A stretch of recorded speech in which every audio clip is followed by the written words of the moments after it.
All right, welcome to another free speech show from the living room here. All right. Hey. I'm Bill Bronner, and I'd like to thank you for clicking with your mouse to this website. Tonight's topic is, well, here's what happens on the free speech show. We invite a group of people who I think would be interesting and fun to talk about a topic with. Everybody gets their 3 to 5 minutes up front, and then we talk about it as a group. Tonight's topic is the super rich, the new royalty.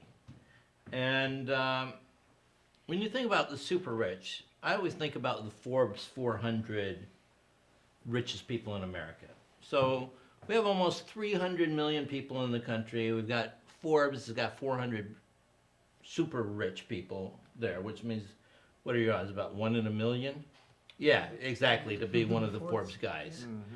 So the Forbes 400, the poorest person on the Forbes 400 this year is a billionaire. A billionaire. And when you think of $1 billion, that means someone had to make $1 million 1,000 days in a row. Wow. To be $1 billion.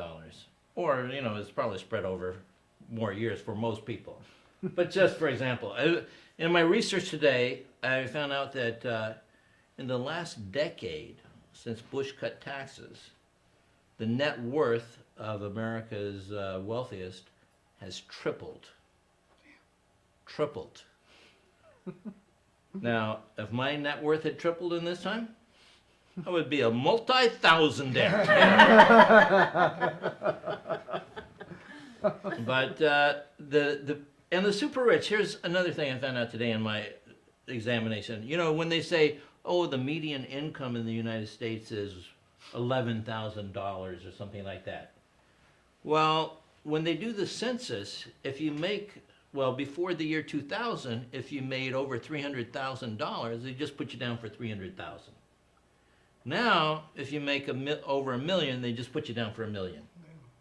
Wow. Because they don't want us to go, what the fuck? You mean the median income is 70,000 and I'm making 11?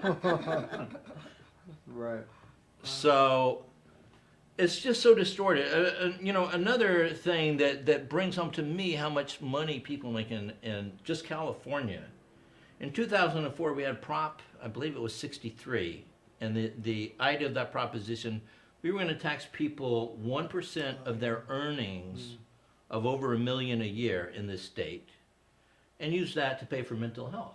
You go, hey, that's pretty good, you know, and guess how much we're going to raise by taxing only 1% of the income over $1 million a year for people in California.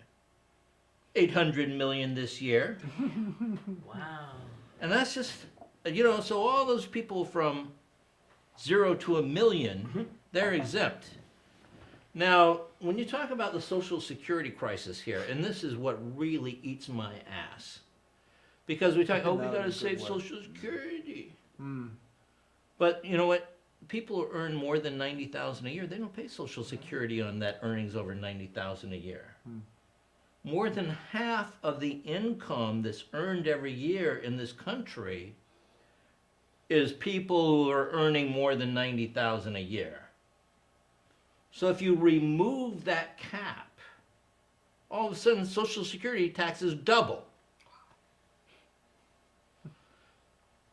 Another interesting thing I found out this year, that the top 0.25% of wealth in this country, those people own 98% of all the wealth.